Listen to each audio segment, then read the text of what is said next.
Em nome do Pai, do Filho e do Espírito Santo. Amém. Então hoje nós vamos ver a quarta da terceira petição do Pai Nosso. A questão é 296 e diz: que pedimos na terceira petição, seja feita a vossa vontade assim na terra como no céu? E o Catecismo responde: na terceira petição, seja feita a vossa vontade, assim na terra como no céu. Pedimos a graça de fazer em todas as coisas a vontade de Deus, obedecendo a seus mandamentos, tão prontamente como os anjos e os santos lhe obedecem no céu. Pedimos, além disso, a graça de corresponder às inspirações divinas e de viver resignado à vontade de Deus quando Ele nos manda tribulações. A vontade de Deus... Às vezes nós queremos fazer algo muito misterioso com a vontade de Deus, achando que é algo totalmente desconhecido e ninguém pode obedecer uma coisa que não sabe o que foi mandado. Não. Se eu não conheço a ordem que me deram, eu não posso obedecer porque eu não conheço. Não. Mas a vontade de Deus não é desconhecida. E às vezes nós... em realidade, ou por ignorância ou por malícia, deixamos ela tão misteriosa e desconhecida para que tenhamos desculpa de falar assim: eu não sabia que era a vontade de Deus, então eu não obedeci. E a vontade de Deus, ela está escrita e determinada para todos os homens.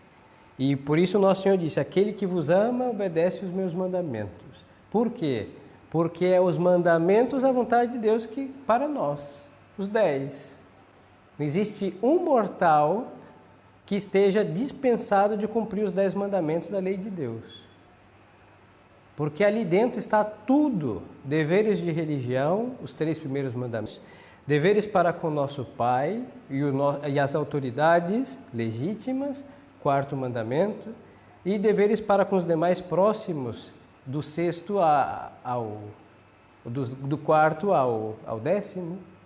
Se encerra dos deveres cívicos, 4º mandamento, porque dentro do 4º mandamento está também os nossos deveres para com a nossa pátria, e está absolutamente tudo que nós devemos fazer. Por quê? Porque Deus mandou 10 mandamentos. Tudo mesmo. Nunca Deus vai mandar algo que não esteja de modo explícito ou implícito dentro dos 10 mandamentos. Pronto. Essa é a vontade de Deus. Aí nós devemos aplicar isso aqui, ao nosso estado de vida. O que é isso? Se nós somos solteiros, pessoas solteiras, como sou pai com os pais, como vou honrar nossos pais? Se os nossos pais já são falecidos, que Deus os tenha, como vou honrar meu pai falecido? Pela oração, visitar o cemitério, fazer caso aos conselhos bons que foram dados em vida, etc. Agora, se os pais estão vivos e estou debaixo do mesmo teto, essas obrigações para com eles são diferentes de tê-los distantes ou tê-los longe. E assim, cada um segundo o estado de vida que se encontra agora, neste momento, aplica e cumpre os deveres mandados por Deus, que estão encerrados nos 10 mandamentos. A mesma coisa da igreja, da Santa Igreja.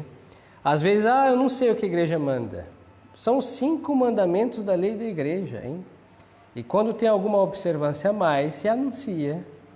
Mas fora destas observâncias a mais, quando não tem, são os 5 e pronto. Não temos que buscar ordem onde ela não está, não temos que buscar preceitos que não existem, porque estão aí. Um bom católico, 10 mandamentos da lei de Deus e os 5 mandamentos da lei da igreja, e nada mais. E nada mais e nada menos. E nós pedimos então aqui a graça de fazer em todas as coisas a vontade de Deus. Aí diz o Catecismo: obedecendo os seus santos mandamentos tão prontamente como os anjos e os santos lhe obedecem no céu. Por isso o Pai Nosso diz assim: seja feita a vossa vontade. Em realidade é assim: assim como é feito lá no céu, se faça aqui na terra.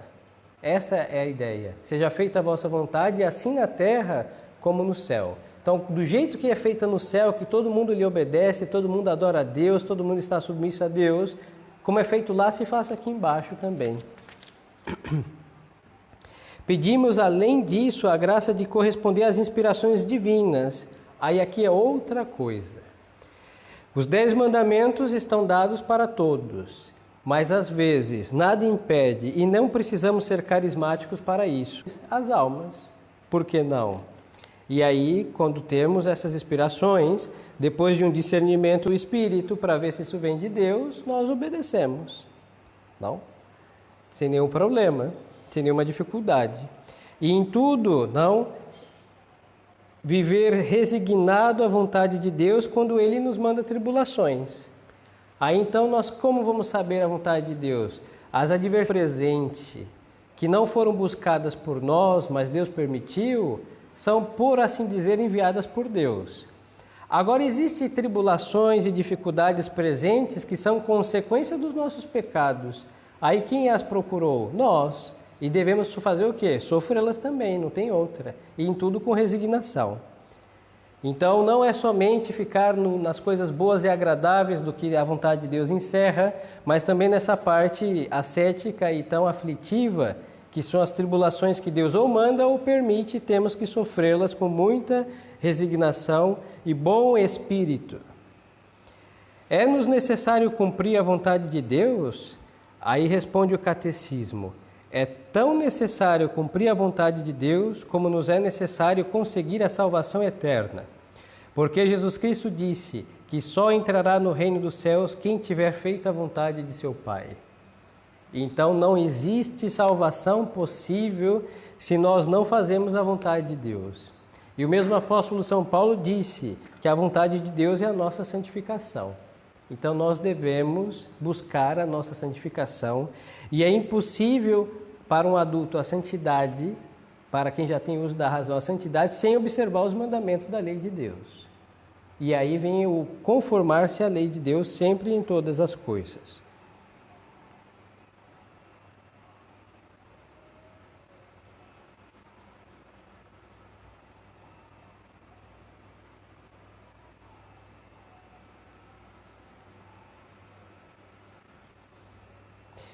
Questão 298. De Deus responde. Podemos, manifestada nos conhecer a vontade e responde.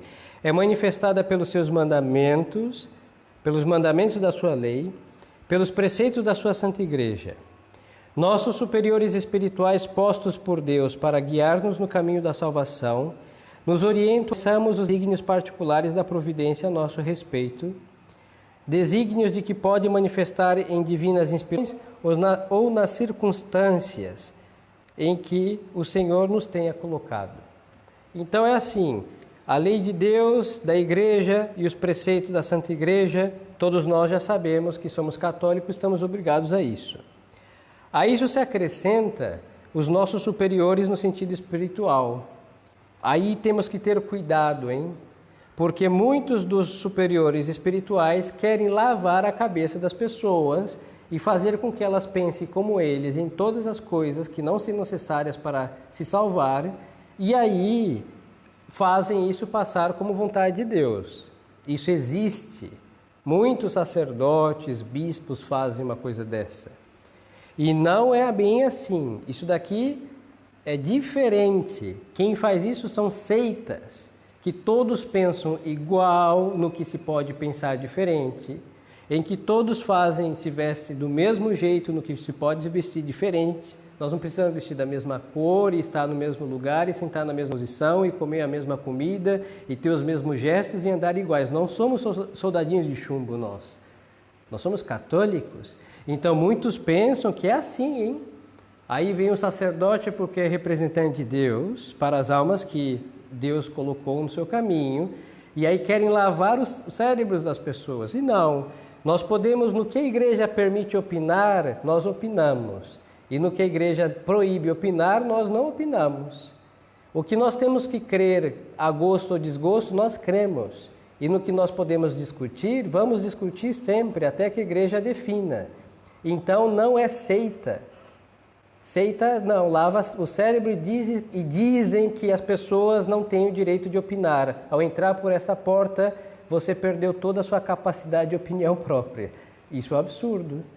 A igreja não é uma seita, é uma igreja católica apostólica romana e nós somos animais racionais e nós podemos fazer raciocínios nas coisas que podemos raciocinar e discutir de modo que a igreja não definiu, discutamos. Tá? Mas, às vezes, também, sabendo desse perigo que é muito real de alguns sacerdotes que querem manipular as consciências das pessoas, aí as pessoas se afastam na defensiva e muitas vezes tem que se virar com as luzes que Deus dá. Nós não somos seita. Uma seita tem duas características dentre muitas outras coisas. Ou causa dependência, como uma droga, uma dependência total do sectário. Sem ele as pessoas não conseguem viver, é igual droga mesmo, porque é uma droga. Ou uma independência total, liberal, de que Deus fala com cada um e cada um se resolve com Deus. São duas características de seita, hein? E entre nós tradicionalistas e modernistas nem se fala. São esses padres aí famosos que fica todo mundo atrás deles. E entre nós tradicionalistas também tem esse espírito maligno. Então, sejamos católicos. Nós não podemos resolver entre nós e Deus todas as coisas que nós devemos resolver. Porque Deus, nosso Senhor, deixou intermediários. E esses são os seus sagrados ministros. Agora, é verdade que existe o abuso do exercício do sacerdócio e que os sacerdotes querem abusar do seu poder e fazem as pessoas virarem sectárias. Não pode, torce para o seu mesmo time, gostam das mesmas coisas que ele gosta, tem que gostar das comidas que ele gosta. Isso é uma estupidez, hein? Isso é uma estupidez. E ele não gosta de certas coisas, então fala que é errado ou que não é correta, vem a ser errado, tudo isso está errado, isso não agrada a Deus. Mas falando da vontade de Deus, do mais conveniente do momento, das mudanças que às vezes nós temos que fazer e não conseguimos, e discernir como fazer essas coisas para praticar certas virtudes, para aperfeiçoar-nos no caminho da salvação, aí nós precisamos do sacerdote. E o sacerdote também precisa de outro para guiá-lo. Ninguém guia a si mesmo. Isso é uma das propriedades do catolicismo. Nós não nos auto-instruímos, mesmo tendo os livros, e nós não nos auto-santificamos, mesmo tendo os meios de salvação, porque eles são meios e passam por canais. Esses canais são os sagrados ministros. E nós temos que lembrar disso, hein? Somos canais para transmitir o que está na fonte, que é a verdade de nosso Senhor e a vontade de Deus. E não dar do nosso parecer ou do nosso pensamento, porque isso não importa para salvar ninguém. Então, mas mesmo tendo presente isso, aqui diz o catecismo, isso é importante, nossos superiores espirituais, postos por Deus para guiar-nos no caminho da salvação, nos orientam a fim de que conheçamos os desígnios particulares de Deus para conosco.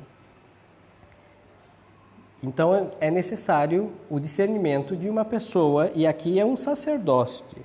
Um sacerdote. É verdade que uma pessoa muito espiritual, às vezes uma pessoa idosa que tem experiência de vida, pode dar bom conselho. E isso é uma obra de misericórdia.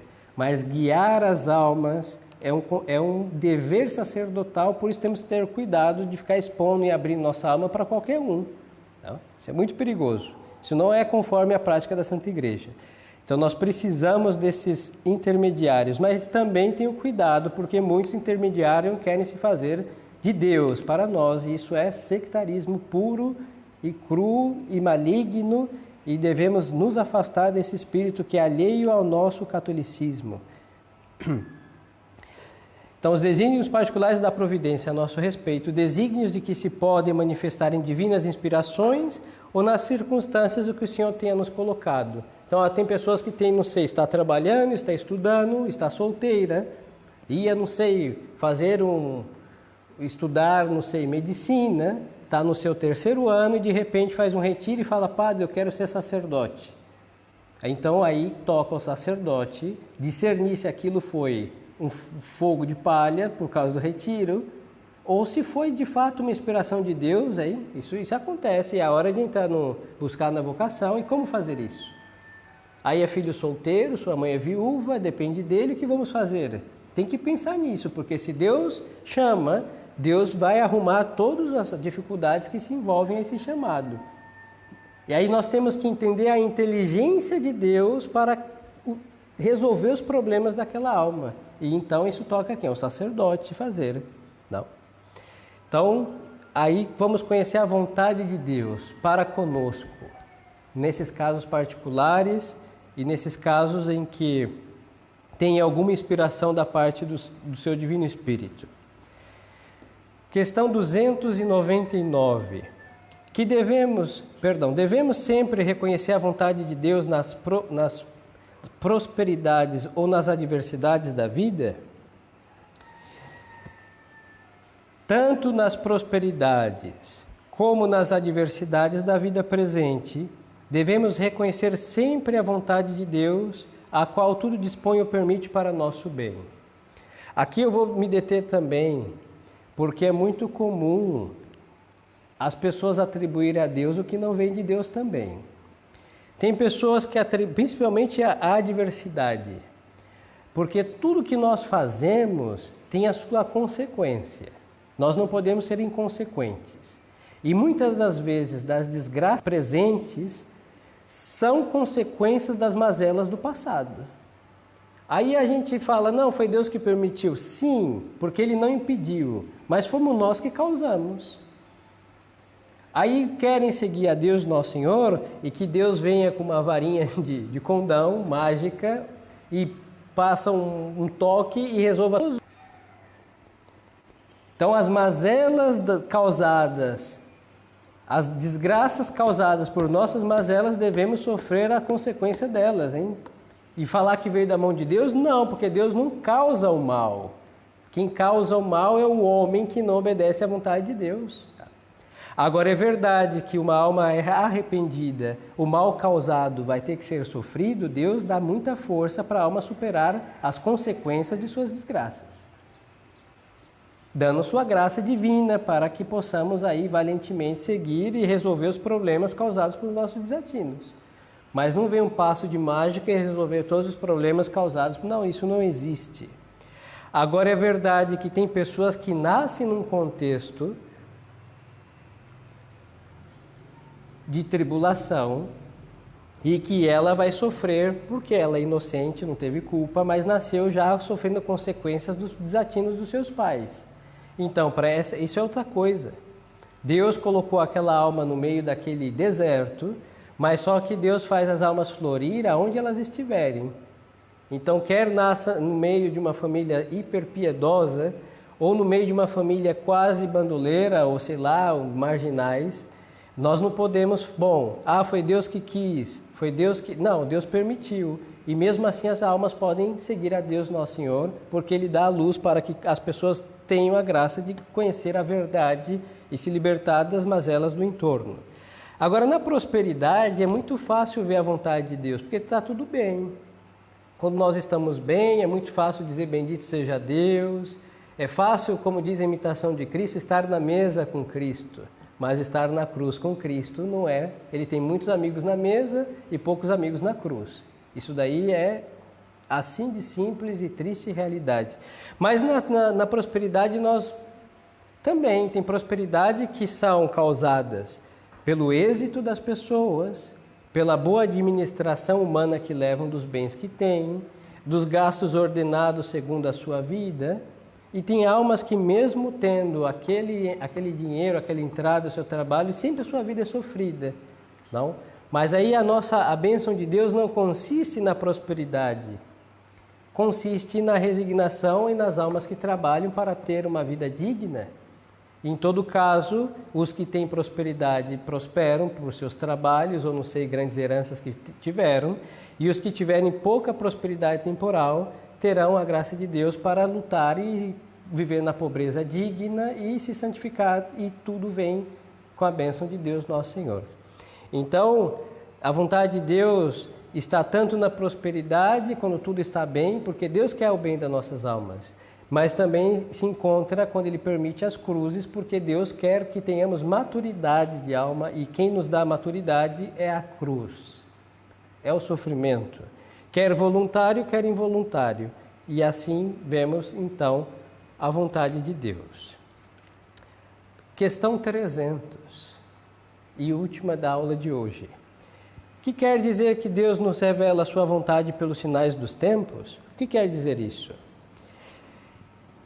Quer dizer que Deus nos revela a sua vontade pelos sinais dos tempos? Não, diz o catecismo, não. A revelação divina, aqui isso é muito importante.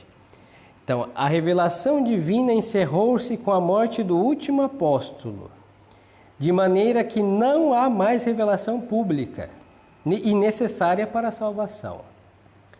A afirmação de que devemos ver em todas a vontade de Deus diz apenas que todas as coisas estão sujeitas à sua santíssima vontade, de maneira que mesmo o mal não acontece sem a permissão de Deus, que sabe tirar o bem do mal e por isso permite. E como Deus tem sobre os homens uma amorosa providência, devemos ver em todos os acontecimentos, bons ou maus, um desígnio de Deus que visa a nossa eterna salvação. Então aqui eu insisto, porque não quer dizer que Deus cause o mal, porque Deus não causa o mal para ninguém, mas Deus permite o mal. E Deus, em sua providência, por isso disse São Paulo que tudo concorre para o bem daqueles que amam a Deus. E tudo é tudo. Ou seja, é tudo. Então a prosperidade, se ama a Deus, isso serve para o seu bem. Mas a adversidade, para quem ama a Deus, a adversidade também serve para o bem. Porque Deus tem um laboratório que Ele pega o mal e Ele transforma em bem. Só Deus tem esse laboratório e só Ele tem como fazer esta proeza. E Deus sabe tirar dos males bens, mas Ele faz o mal jamais. Eu lhes dou um exemplo, a paixão de Cristo. Quem crucificou Nosso Senhor foi um deicida, ou foram deicidas. Judas, infeliz, que vendeu Nosso Senhor, ele vendeu Deus e se condenou pelo seu desespero. Aí qual o bem que Deus tirou disso? A redenção do gênero humano. Agora, foi Deus que moveu Judas a fazer semelhante desgraça? Jamais. Foi Deus que moveu aquele povo a gritar crucifica, crucifica? Nunca. Eles fizeram o que eles quiseram. E do mal que eles fizeram, Deus tirou o bem maior, que é a nossa redenção. Mas cada um fez o que fez, movidos por sua malícia própria. E aí a mesma coisa na nossa vida, salvando a distância, Quando nós sofremos o mal, Deus, se amamos a Deus, Deus tem o seu laboratório e pega aquele mal e transforma em muitas coisas boas. E sempre o bem maior do que o mal que nós sofremos. Agora temos que, então, o catecismo faz uma distinção, Aqui, então, a vontade de Deus não deve se confundir com as coisas que Ele já revelou, já ensinou e a revelação pública. É a vontade de Deus e ela terminou de ser revelada, de revelar-se com a morte de São João. Pronto. Aí então temos a vontade de Deus aqui mostrada pelos mandamentos que devemos observar e pelas coisas que devemos sofrer que Deus permite em sua providência aos seus filhos sofrerem essas coisas com espírito católico.